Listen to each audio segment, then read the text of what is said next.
What's up, everybody? Welcome back to day 17 of breaking down every team's best possible draft. So this pick 2 is really interesting for Jets. Now without Jamie and Sherwood, I could definitely see the Jets going with David Bailey here, kid out of Texas Tech, as an edge rusher. But I have them going Arvell Reese. I think they will keep him as a linebacker, but I think he will play a lot of edge rusher, mainly serving as an outside linebacker.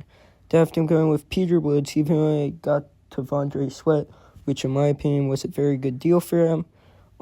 They still need a good defensive tackle too. And Peter Woods and T'Vondre Sweat, that duo would be insane. They have them going with Denzel Boston at pick 33.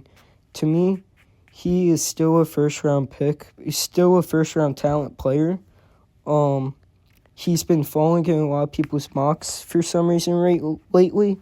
I've been a little confused why. I mean, he's 6'4", over 200 pounds. This kid's a stud. He's going to be really good.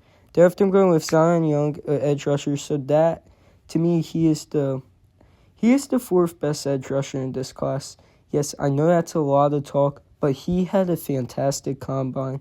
I've been really high on him. I think he'll be very good.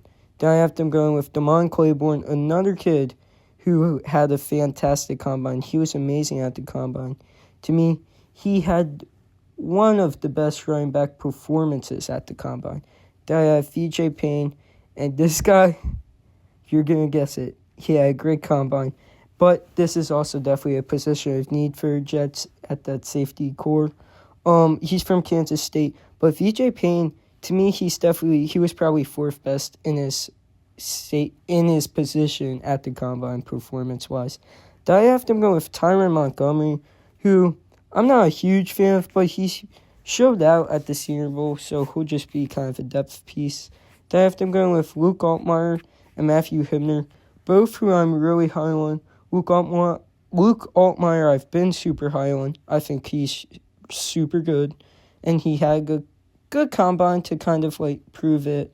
But Matthew Hibner, he's someone new who I honestly didn't know about until this combine. But he had a fantastic combine, and to me, he definitely had top 5 combine out of all the tight ends. I know Sadiq and Eli Stowers were the main ones talked about because they're physical freaks. But Matthew Hibner's very good. Hope you all have a blessed day.